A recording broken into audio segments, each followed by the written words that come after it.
أهلا بيكم سنة تالتة إعدادي. النهاردة هنحل مع بعض محافظة بورسعيد. قبل ما نبدأ ما ننساش نصلي على النبي عليه أفضل الصلاة والسلام. يلا بينا نبدأ على طول ونقول بسم الله. أجب عن الأسئلة الآتية. أجب عما يأتي. 1.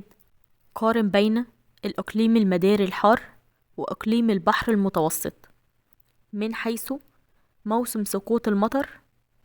الإقليم المداري الحار بتسقط الأمطار فيه في فصل الصيف، أما إقليم البحر المتوسط بتسقط الأمطار فيه في فصل الشتاء. 2. حدد وجه التشابه بين كل من هضبة جنوب إفريقيا وهضبة فرنسا الوسطى. الاتنين بيجري فيهم أنهار مهمة زي نهر لمبوبو وأورانج في هضبة جنوب إفريقيا، ونهر السين في هضبة فرنسا الوسطى. 3. ما العلاقة بين الموقع الجغرافي للقارة القطبية الجنوبية والسكان؟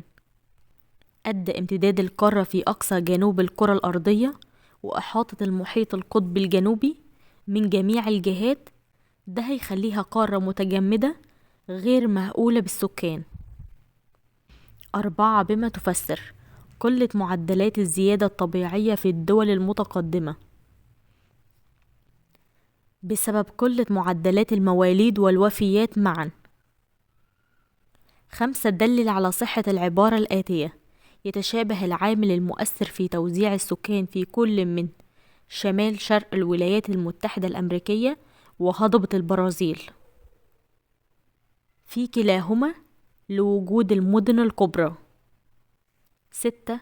اقترح حلا لمشكلة الهجرة غير الشرعية.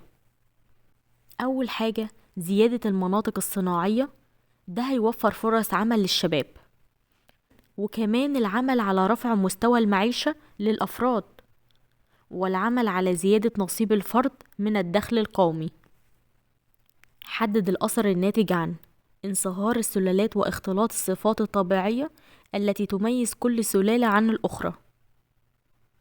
ترتب على ذلك عدم وجود دولة في العالم بيتكون شعبها من سلالة واحدة، وقليل جدا لما تلاقي سلالات نقية في الوقت اللي انت فيه في الوقت الحاضر.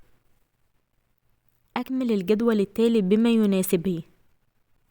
هنعمل مقارنة ما بين غابات الإقليم الصيني والغابات النفضية من حيث أهم الأشجار والخصائص النباتية. في غابات الإقليم الصيني هو طالب منك الأشجار. من أشجار غابات الإقليم الصيني البلوط والصفصاف. الخصائص النباتية هو كاتبها غابات دائمة الخضرة. هنيجي عند الغابات النفضية، أهم الأشجار الزان. طالب منك الخصائص النباتية. الغابات النفضية بتنفض أوراقها في فصل الشتاء لشدة البرودة. وضح دور كل من 1. عباس الأول في تسهيل الانتقال بين القاهرة وأهم المواني المصرية. عباس باشا أصلح الطريق البري بين القاهرة والسويس. بدأ في إنشاء أول خط حديدي بين القاهرة والأسكندرية. 2. محمد علي في الاهتمام بالملاحة البحرية. محمد علي قام بتأمين الطرق البحرية، بنى أسطول في البحرين الأحمر والمتوسط، وطهر البحر الأحمر من أعمال القراصنة. 3. إسماعيل في إقامة حياة دستورية سليمة. الخديوي إسماعيل وضع أول دستور في مصر عرف باللائحة الأساسية. بما تفسر كان للحملة الفرنسية على مصر نتائج إيجابية في مجالي الحكم والإدارة. هتقوله كده: أنشأ نابليون الديوان العام ودواوين الأقاليم وديوان القاهرة بهدف تدريب الأعيان والعلماء المصريين على نظام مجالس الشورى من حيث الاستشارة وتلقي الآراء فيما يعود على الأهالي بالنفع العام في المجالات المختلفة. 2. احتوى دستور 1923 على عديد من المتناقضات مزايا دستور 1923. الدستور ده كان خطوة في تقرير مبدأ الأمة مصدر السلطات، وضع نهاية للحكم المطلق، وكمان قرر مبدأ المساواة بين جميع المصريين في الحقوق والواجبات واحترام الحريات العامة. أما العيوب، أعطى الملك سلطات واسعة. الملك في إيده السلطة التشريعية والتنفيذية، فكان من حق الملك حل البرلمان والدعوة لانتخابات جديدة. 3. كان السلطان العثماني سببا أساسيا في فشل الثورة العرابية. بريطانيا أقنعت السلطان العثماني بإصدار منشور. المنشور بيقول إيه؟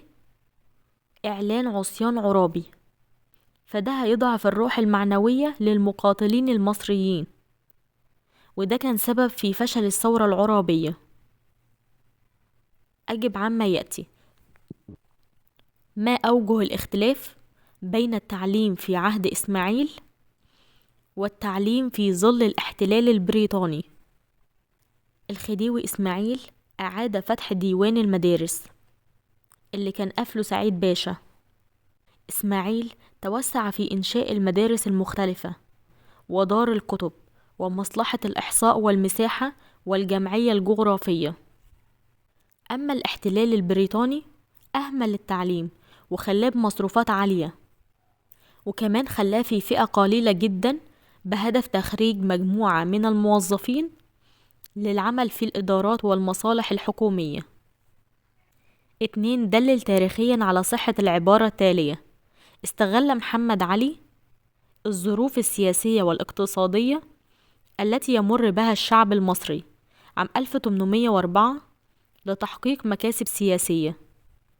الشعب المصري عمل ثورات كتيرة جدا ضد الولاة العثمانيين وزعماء المماليك، كان من أهمها ثورة 1804 بسبب فرض الضرائب على الأهالي. فمحمد علي كان خايف جدا إن الثورة دي تصيب جنوده، فجاهر بالانضمام إلى العلماء والمشايخ واختلط بالأهالي الساخطين، وتعهد للعلماء إن هو هيبذل قصارى جهده لرفع الضريبة عن الناس. فطبعا الشعب هينظر إلى محمد علي على إن هو رجل عادل بيكره الظلم. ده غير كمان إن هو اقترح على الشعب تعيين خورشيد باشا والي على مصر. اختر الإجابة الصحيحة مما بين القوسين. 1. استفاد الفلاح من الأرض الزراعية مع عدم قدرته على التصرف فيها، يسمى بنظام الانتفاع. 2. نتج عن حادثة قصر النيل 1881 تعيين وزير حربية جديد هو محمود سامي البارودي. 3.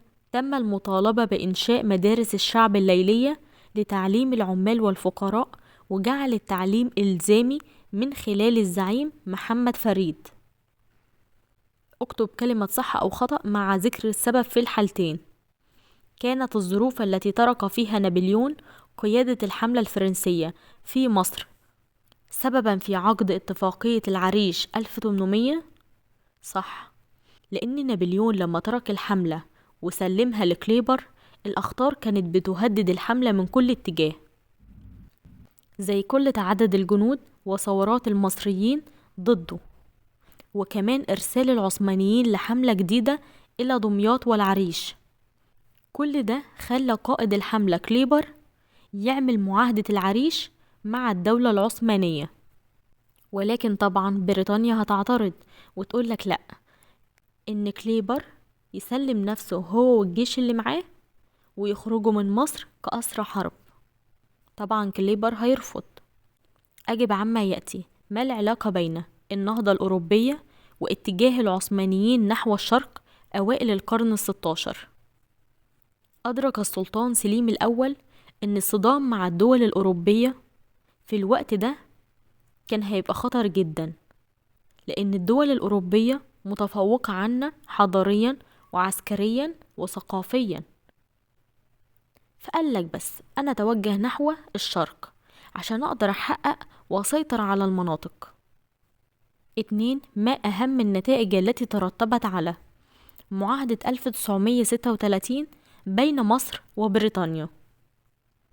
ترتب على ذلك انتهاء احتلال مصر عسكريا مع بقاء قوات بريطانية في قناة السويس، انضمام مصر إلى عضوية عصبة الأمم باعتبارها دولة مستقلة ذات سيادة، إلغاء الامتيازات الأجنبية وفقا لمؤتمر مونترو 1937، وكمان تقوية الجيش المصري عشان يقدر يتمكن من الدفاع عن قناة السويس.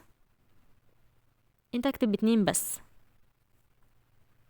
أمام خريطة لقارة آسيا اكتب مدلول الأرقام التي عليها: 1 سهل فيضي، سهل منشورية. 2 إقليم مناخي، الإقليم الموسمي. 3 منطقة يقل بها عدد السكان، سهول سيبيريا الشمالية. اختر الإجابة الصحيحة. أي من الجبال الآتية يوجد إلى الشرق منها عديد من الأنهار؟ جبال الإنديز. اكتب كلمة صح أو خطأ مع ذكر السبب في الحالتين. خط الطول الرئيسي في 5 قارات، لا غلط، 3 قارات، بيمر في قارة أوروبا وإفريقيا والقارة القطبية الجنوبية. ما مدى مصداقية كل عبارة مما يأتي؟ 1 أثرت قارة إفريقيا على التركيب السكاني لكل من قارتي أمريكا الشمالية وأوروبا. العبارة صادقة. تعرض الزنوج الأفارقة للهجرات الإجبارية إلى الأمريكتين في الماضي للعمل في مزارع القطن وقصب السكر والتبغ، إلا أنشأها الأوروبيين في الأمريكتين. 2 تعد دولة تركيا من دول الدخل الاقتصادي فوق المتوسط. العبارة صادقة، لأنها بتعتمد على التصنيع والتنمية الاقتصادية. وبكده نكون خلصنا حل أسئلتنا. ما ننساش نصلي على النبي، وأي حد عنده سؤال يكتب لي في التعليقات وإن شاء الله هرد عليكم. ومع السلامة يا حلوين، أشوفكم في فيديو جديد، والسلام عليكم ورحمة الله وبركاته.